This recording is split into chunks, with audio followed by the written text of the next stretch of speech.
Hi guys, welcome along to the Totally Magic channel here at YouTube. If you can consider hitting the subscribe button, the like, the share, and even leave a comment below. It really helps us as a small channel. Now, a deck of cards, they say, has two characteristics: position and image. Let me elaborate further. Every card in the pack occupies a position, but it can only occupy that single position at any given time. So, for example, if you had a card in mind and you had to put it in a certain position, what would that position be? 47. 47. If I was to take the cards and shuffle it closer to the top, now what would that position be? 14. Any reason why 14? Is it your lucky number? No, you just got a feeling for 14. The cards themselves have images on. Now these can't change, unlike positions. I'm going to get you to choose any card from the pack and slide it out and just place it face down without looking onto the table. Any card can be chosen. This one? Happy with that? Do you want to change it? No, you're happy with that card. Now in a moment, I'm going to click my fingers. I want you to pick that card up, have a look at it intently and commit it to your thoughts. Are you ready? Go. Now the spectator will now pick up that card and look at it, and I want you to think of the colour and the value and the suit, everything combined into one image in your thoughts. Have you got that? Now the spectator will look at the card and remember that card. We want you to return it back to the pack. As I cut the cards, I just want you to call stop at any point. Stop. Stop there. You're happy there? Drop your card on and we'll lose it a little bit more.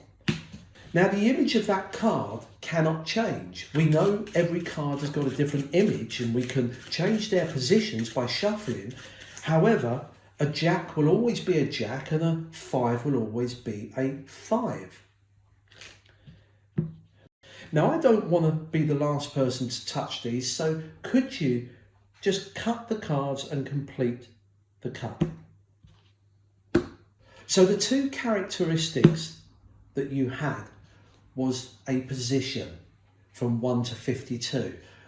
What was that number again, that last position you gave me? 14. 14. You also committed to your thoughts one image of a card.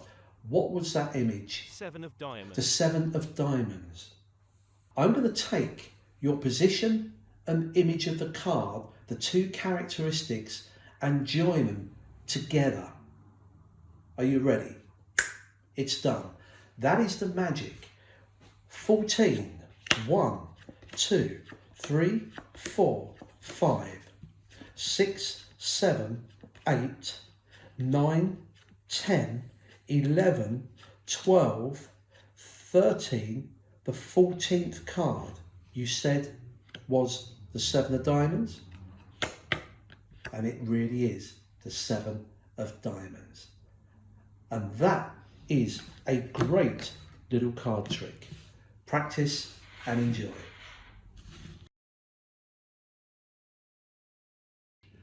Any position, any card. And it's my kind of take on the classic ACAAN, any card at any number. As you know, as magicians, there's hundreds and hundreds of different variations of that effect. And I thought I'd approach it from a different standpoint of having the position and then the card and, well, APAC. This is something I came up with recently and been playing around with. And I will be honest and upfront here, I have only performed this 4 times to 4 different people. That's it. But all 4 times it has worked really well. And that's not just with family, that's with friends and work colleagues. And it works really well as a totally impromptu card trick. So there is absolutely no setup whatsoever. You can even borrow the cards. That's the beauty of this. So let's get on with the trick itself. First of all, The cards can be shuffled because there's no setup. You talk about the position, and what I do here is I call out this kind of thing. Think of a position a card may be in between 1 and 52. I reiterate the 1 and 52 so they get a free choice, and the number really is an absolute free choice. Now this is my personal preference. If a spectator calls out any number above 30, what I do is I shuffle the cards as I did in the performance. So let's say that I said think of a position in 1 to 52, and they said 41. Now what I do is I grab the cards and straight away I shuffle the cards as though it's part of the act, and say, if I shuffle that closer to the top, what position does it occupy now? Can you see the way I'm deliberately causing them to choose a lower number? Now they might say 25 or 15 or 10 or something like that. You don't have to do that. If they said to you 12 straight off and it was less than 30, then you don't need to do that extra shuffle. Now once they've given that position number, you probably noticed on the performance I mentioned the number a couple of times, and that's because I don't want them to forget it. So as soon as they said something like, let's say for example 12, I then come back and said, is that because it's your lucky number 12? And they say, no, not really. I say, so it's just a random 12 that you want the position 12. Can you notice I keep going on about the position? I want to make sure they don't forget it. Once you've done that, you move on and talk about the image of the cards. And I turn them over and I then spread the cards for them to have a free choice. Now this really is a free choice. They can pick any card. So let's say they pick this one, the 3 of clubs. They pick the card. Now the reason I don't get them to look at it and I get them to put it on the table or hold it is because I want to kill some time to allow me to do a secret move. Okay, so I want their attention drawn to the card. That's why I wait until I'm ready. I get the cards ready because this is what I'm going to do. I say to them, when I click my fingers, pick up the card, look at it intently, and I mimic what they're going to do. Look at it intently like that and commit it to your thoughts. When I click my finger, I start to casually shuffle the cards. Now, even while I'm talking to you, what I'm actually doing here is counting the cards in my mind. I've got 10 cards here that I've just counted. 1, 2, 3, 4, 5, 6, 7, 8, 9, 10. It's that simple. Yeah. So they pick up the card, they're looking at it, you're telling them about thinking of the suit and the colour and value. What I'm doing is I'm casually shuffling. Don't make a big deal of this, just shuffle casually. I'm counting 2, 3, 4, 5. I tend to count them in fives. Don't try and count if it's 15 or 18 or 20. Don't try and count up to 20. Do them in batches of 5. Well, I do them in 5. I know other magicians do them in 3s or 4s, but I just count 1, 2, 3, 4, 5. Let me do this at speed. So I would go 1, 2, 3, 4, 5, 1, 2, 3, 4, 5, and 1. I've now got 11 cards here. But don't stop at this point, carry on. Okay, so let me do that again. So as I'm dealing the cards, I say to them, remember the colour and the suit. Now, can you see this card sticking out here? Because what I did is I counted 1, 2, 3, 4, 5, 1, 2, 3, 4, 5, 1, and then I deliberately dealt the card way backwards. Then deal the other cards in a sloppy fashion to disguise that. There's the cards, all sloppy, shuffled. It looks great. You've shuffled the cards. As I go to square these up, you can see this card that I staggered here. So I can grab my thumb up here, square the cards, but in doing so, I'm lifting this up so I can get a little finger break. Square them up, and I've now got a break. I've got 11 cards here. Then what you do is you're going to get them to place the card back. Now, if you've never done this next move, try it. I have to be honest, I've only recently started using this in a lot of my magic, and I find it actually works really well. You cut small clumps of cards and you say, I want you to return the card back. Now, I've already done 2 or 3 cuts. I've left myself a few more. People will say stop sooner than later. So you say, just call stop at any point.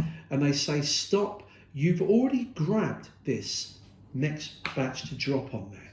I've got my 11 cards here. Give it a try. If you've never done it before, it's very easy. What you want to do is to keep the pace.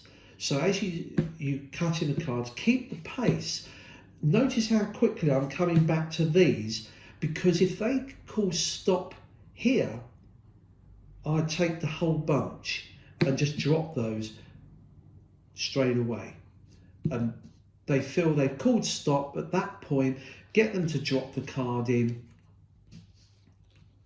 As I always say, guys, if you know a different way of getting them to return the card in the correct position, then feel free to use that. I like this version. They've dropped their card in there. Now, I don't take all 11 cards and drop them on there. I take a few cards at a time and just drop them on there like that. The trick is done. Their card is in the right position, but just to give it a little bit of loss of focus on what we've just done, I pick the cards up and turn them face up. Let them see the images, and as you shuffle, you can shuffle up to half the pack. As you shuffle, you say, now the images of the cards cannot change. And when I get about halfway, I break apart and I call out these cards, say, an ace is always an ace, a 10 is always a 10. And I put them down, and it looks as though I've done a shuffle and a cut. You talk about the characteristics joining together, bam, you count the cards, 1, 2, 3, 4, 5, 6, 7, 8, 9, 10, 11, and the 12th card is their card. Now that is a great trick, and just before we finish with the tutorial, I know some of you are probably going to put in the comments, didn't you allow them to cut the cards at the end? Now that is something I added on. I don't always do that, and I probably wouldn't do that because I think it's strong enough without that final cut. But if you do think you want the spectator to cut the cards on there, then all I used was a breather card.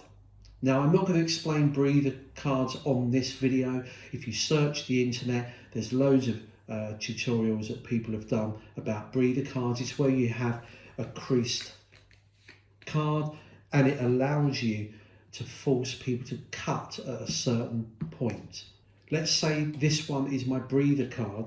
When I shuffle the cards to count the number that I want, so as I'm counting like this, and then push the card back, shuffle the rest, then hold a break, deal them to get them to put their card back on here. I then,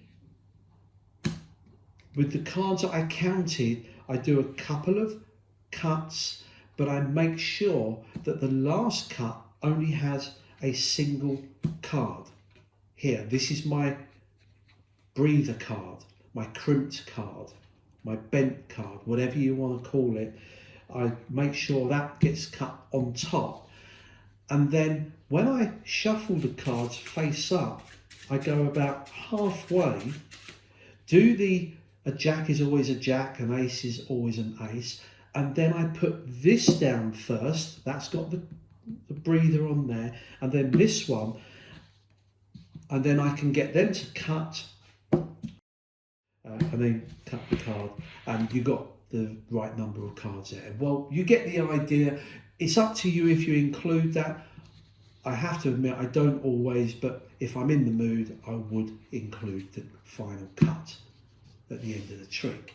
Anyway, I'm waffling on a bit now, aren't I? I hope you did enjoy that. Have some fun with that, play around with it. The APAC, a great card trick that I think you're going to love. Till next time, take care. Bye-bye.